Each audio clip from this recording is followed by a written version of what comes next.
Happy Hunger Games. And may the odds be ever in your favor. Yes, that's right. You can pretty much guess what I'm reviewing. Whoa. Deja vu. Today we're reviewing Catching Fire, the sequel to the very great original Hunger Games. Yes, which you can see right on my back. Not literally. Anyway, let's talk about the plot. Well, first of all, let's talk about the cast. Excuse me, Johnny. This cast consists Jennifer Lawrence, Don Sutherland, Josh Hutcherson, Liam Hemsworth, Lenny Kravitz, and yeah, with newcomers, Sam Claflin as Finnick Odair.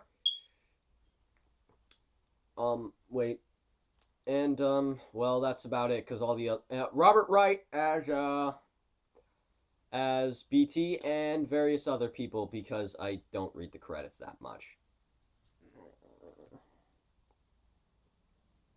Anyway, this movie takes place right after the events of the first movie. We see Katniss continues her hunting. However, she is suffering post-traumatic stress from the first Hunger Games, because every time she tries to hunt, she sees the people she killed in the Hunger Games in order to survive and stay alive. And President Snow puts her to the test by trying to get her to prove that to everyone that the way she won the Hunger Games was a good reason. Yeah, President Snow wants to try and see if Katniss can truly prove that she truly does love Peeta, and he also has a little plan up his sleeve with his fellow new game maker, Plutarch Heavensbee, played by Philip Seymour Hoffman. After what happened to Seneca Crane. To Seneca Crane. Yeah, he had a little snack, and it wasn't. And he's very allergic to this snack. Anyway, as soon as President Snow's meeting, they move on to creating the Victory Tour, where Katniss has to prove to everyone that. Well, she has to make sure she doesn't look like her and Peeta don't look like assholes in front of every single district, especially the people that especially to the families that are now dead, that have a dead child from the. Yeah, this is a tough act to follow. Sorry. Anyway, it's hard because on their first stop in District 11, we see Rue and Thresh's family. Yeah. Peeta does an unthinkable thing and offers his winnings to both of them. And then Katniss gives a little speech about Rue and Thresh, and what Rue meant to her, and how she felt about Rue, how she saw Rue, and then after she gives her speech, one man does this. Right after he does the whistle, Katniss did. Yeah, and which caused him, which Snow is now taken as a rebellion. Yeah, and thus the man is taken by two peacekeepers and is shot dead. And now Haymitch gives them advice. This advice says that these two have to act as a distraction. A distraction, I might add, that isn't very good. Yeah, and there's a lot of thus President Snow and the new game maker Plutarch Heavensbee have another thing up their sleeve by having the next Hunger Games be a little different in as far as reaping goes.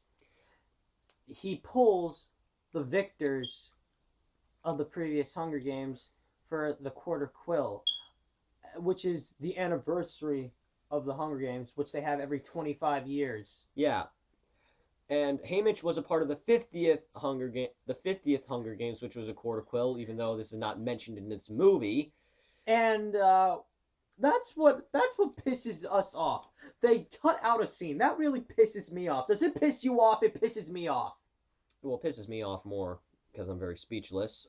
There was this one scene where Katniss and Peter are watching previous Hunger Games footage, and they watch Haymitch's Hunger Games, and you see there was an important connection here because this actually gives Katniss's mother a bigger role because she hasn't had a bigger role in either of the movies, and it basically shows it basically because Katniss's mother was best friends with the girl tribute in the 50th Hunger Games, which was also Haymitch's Hunger Games. Which would have added more And meaning to her role. Yeah, and in the book it says that you can see Katniss's mother like run off to the tribute girl, which is her friend.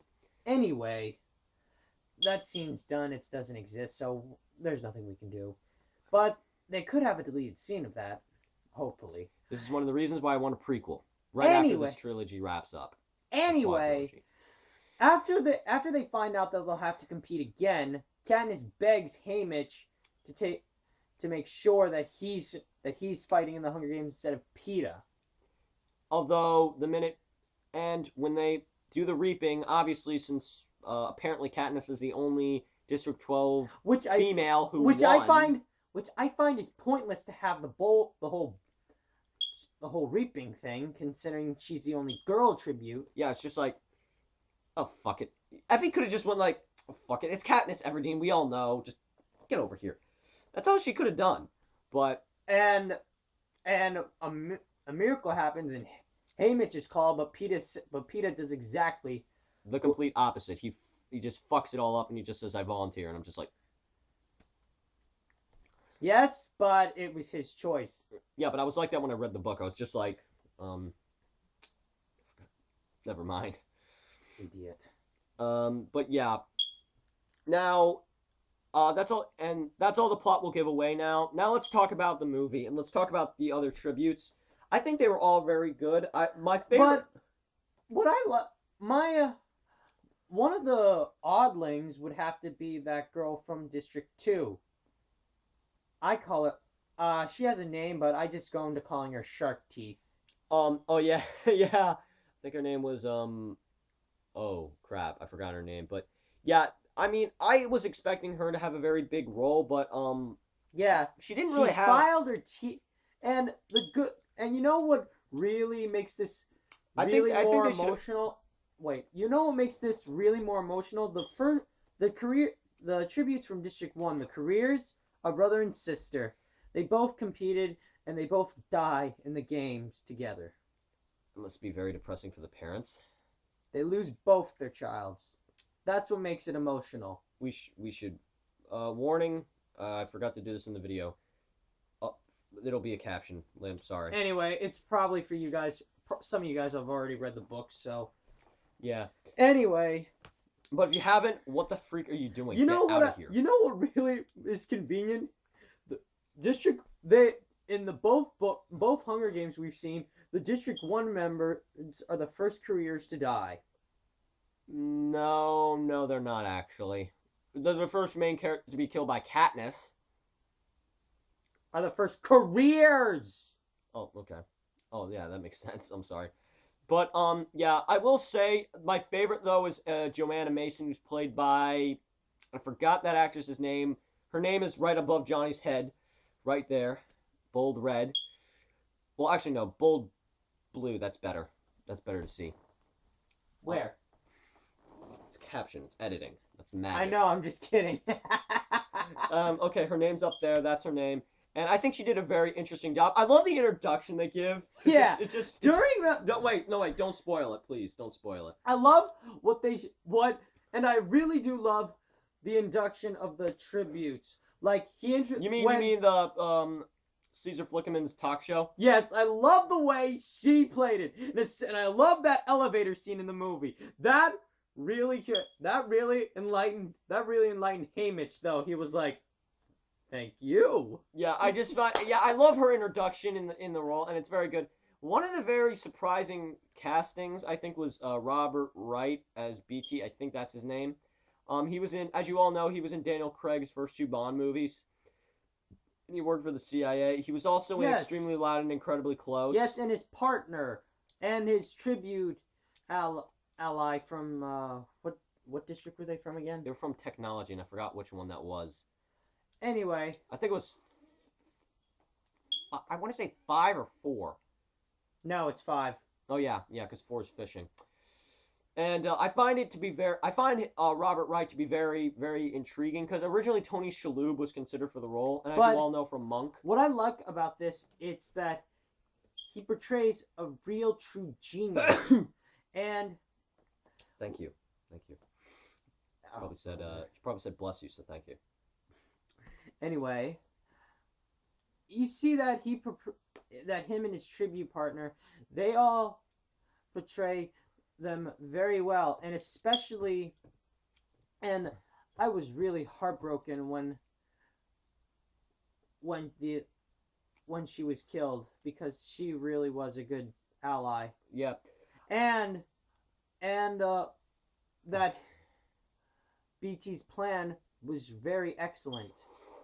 Anyway, we've talked about them enough, and now let's get over to Finico Dare, and Mags. Yeah. Mags, she may not have that much speech in the movie, but she doesn't need it because she portrays a true warrior and a true friend who did the right thing. Yeah. Who did what was best for her allies. Yeah. She in fact, she was Finico's mentor, wasn't she? I think she was more than his mentor. That's sick. You saw that scene. Oh, shut up. I know. It's there's this one scene which I'm not gonna give away and it's too sick for me to talk about. I don't not remember that in the book at all. But it was a way of saying goodbye. I know, but oops. Warning, some spoilers from my brother. Asshole. All right. Don't touch me. Ow. Okay. Anyway, I like that what she did for her, that she volunteered for that girl, Anna. Or... Yeah. I think that was her. Because I found it to be very, very interesting and very intriguing. However, I think she's deaf, isn't she? She must be. But the actress, I don't think is. The actress is, and she's actually, believe it or not, I think according to she's actually from the very first. Yeah. She might not said anything, but she didn't need to because she portrayed a real, true warrior. Well, not warrior. I mean, a real, true friend, I guess. Yeah. Now I remember when I reviewed Hunger Games, I said it was Oscar worthy. I just want to clarify this very emphatically, even though I mentioned this already before. I was 12. I thought every other movie was Oscar worthy. When I was 9. Yes, but I have to say this is really a lot better than the original. Don't you agree? That's a tough act to follow. I don't know what I can say about that. I'll say the ending's a lot better handled. I won't. Well, actually, the ending isn't as handled as the. I'll just say the ending is more. It's more true to the book, I might say, because I didn't finish the first Hunger Games book. I did. Yeah, after this one came out, I just said screw it, skip this, and it just went straight to the second. Anyway, here's what really surprised me that TikTok, that's what I call her, TikTok. She found out about how the games were made up right after she met up with everyone. She said TikTok. Yeah, because basically Rena's formed like a clock and everything, and I find it to be very interesting. Now let's talk about the direction. Now, as you all probably know, Gary Ross, due to scheduling issues, contract, and just simply time, he was not able to write and direct Catching Fire or the following Hunger Games sequels. So the job got straight on to Francis Lawrence, who you all know is the director of I Am Legend and various other projects. Now, I think him directing is very. I find it to be very interesting. I find it to be a lot a lot more close to the book than probably. It's a lot more fluid. Get to the point. Calm down. I was getting to the point. I found it to be a lot more fluid. That his camera movements and everything were a lot more fluid. Fluid. A lot more fluid than Gary Ross. Because the problem with Gary Ross, and I never mentioned this in my review, and I regret it. The problem with Gary Ross was he always had to do shaky cam. He always shake the camera. Yeah, I noticed around. that. It was kind of weird though. Yeah, especially that last fight scene at the end. It was probably. I mean, it was okay on DVD, but it's horrible in theaters. It is awful in theaters. And I saw it 3 times. I saw the first one 3 times. 4. No, I saw it 3. Huh. But yeah, that's what I was Anyway, thinking. we get it. Anyway, I want to know. What I want to know is how was what really made me interested was when she showed the gameskeepers what she could do. Oh yeah, if you like the apple in the first one, you'll like what she does in this one. This one's a lot more funnier and a lot more threatening. But I don't blame her for doing that because what they did was pretty sick. Yeah. Philip Seymour Hoffman. Now let's just talk about Philip Seymour Hoffman as the new game maker. I find him to be a lot better than the guy who played Seneca Crane. I don't know that actor's name. His name's up above Johnny's head again. Sorry, Johnny, you got a lot of names flying around you. Ow, ow, ow. Okay. That was a little too far. Anyway, I found Philip Seymour Hoffman's Plutarch's Heaven Speed to be a lot more better, and he looked like a normal. He looked like you could actually take him seriously because with the guy who played Seneca, he had a really weird beard. Yeah, I noticed that. Which didn't even look like a beard. It looked more like it was just colored on his face, like they just painted it. Because it doesn't sink in with his real hair. Or even if that is his real hair. But I just found his to be. But then again, it's a different character, so it's a different actor, so I really can't make that in comparison. I just found it to be a lot better. And yes, and Pluch and what do you think of Francis Lawrence's direction compared to Gary Ross's direction? Well, I like that he didn't shake the camera around like Gary Ross did. Plus, I like everything about the movie. Yeah. What do you think of I found the color. The one thing I found to be a little bit odd was the color palette when you're in 12.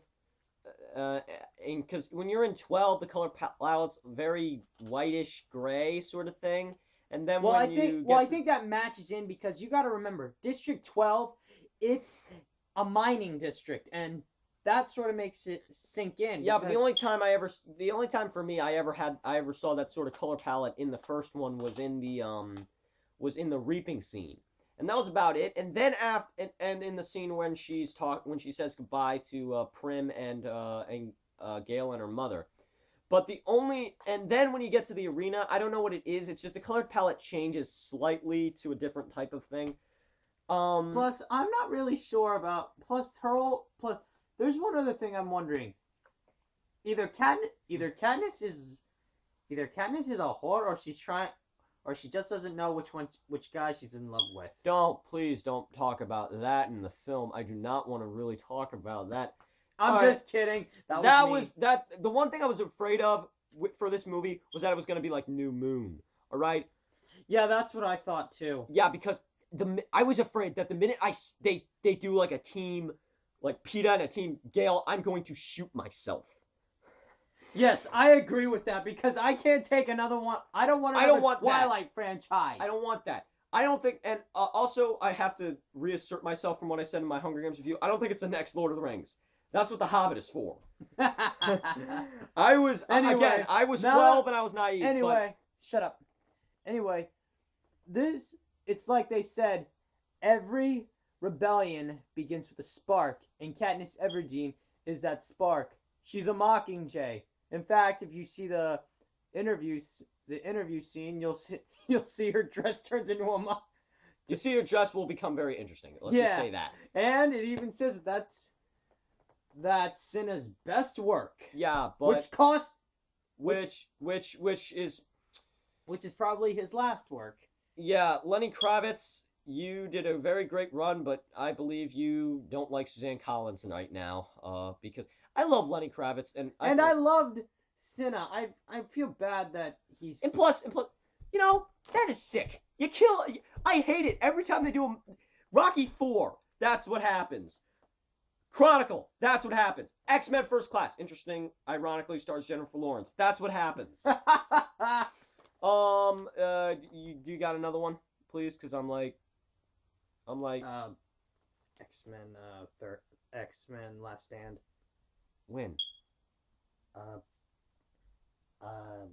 There's. Oh, I know, Scott. Okay. No, wait. Oh, I'm not talking about. Oh, those. wait, I know. Oh, you mean when he kills off main character? When he kills off African American, when he kills off colored people. This is racist. I'm sorry. I apologize. Oh my God! Say you're sorry. I'm sorry, but still, that's racist. I'm not racist. The filmmakers are. I mean, Rocky 4, Chronicle. They're not racist. They're not racist. Well, then why did they always kill off them first? They kind of did. Okay. I think it's time for our scores. Yeah. I'm gonna give Catching Fire. Oh God, this is tough. Jesus Christ. Why do we have to start so early? Oh wait, it's 21 minutes. We've reached our time limit. Okay. I'm going to give it, and I've decided to put a lot of thought in this. I'm going to give it a 9.5 out of 10. It's I can't give it that much higher because I just feel that well, I can't give it a 9. I have to give it an 8. Yeah, I just feel, for me, the reason why I give it that is because it kind of stops. It kind of feels, the way the games end, even though I love it, that is just awesome what she does. It kind of feels a little stopped in the middle. It kind of feels like the games are right in the middle. Whereas in what Gary Ross did, it was just like that. And also, I love Francis Lawrence's directing. It's just it just barely connects to Gary Ross's connecting. There's just a couple changes. Like District 12 looks differently, and some places in District 12 look different. Effie Trinket's dressing is even more exaggerated than ever, and also, I just feel that even though he doesn't do shaky cam, it still feels weird, especially during the cornucopia scene with the water. And that's basically Can I give my reason. rating now? Okay, you said you gave it an 8, right? Yes, but I have to say why. All right. I give it an 8 because they cut out that scene, but mostly because that, well, you see, the way they ended it just, he's right, it just stopped because... But, you know... And plus, it's like they were rushing through the end. They were really just rushing through it. Which is convenient, because this one has a little bit of a slower pace than the other one. But I will say, because of that, maybe that's because Mockingjay and Catching Fire, they're probably making this a trilogy. This is Francis Lawrence's trilogy. And which is a sequel to Gary Ross's movie. Can I say something now? Yes, you can, my brother. Anyway, okay, here's what I have to say. First of all, another reason why I give it an 8 is because, well, we don't really know how Peter was taken. But that'll be explained in 3. And another thing, we don't know how Joanna was taken either, because I know she and Peter are fighters. They couldn't be taken that easily. Well, yeah. And we don't know what happened to the other 2 careers. But that'll all be explained in November of next year. So anyway, I'm Donnie. I'm Johnny.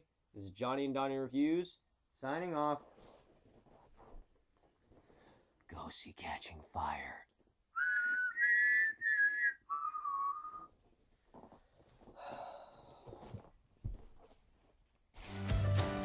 The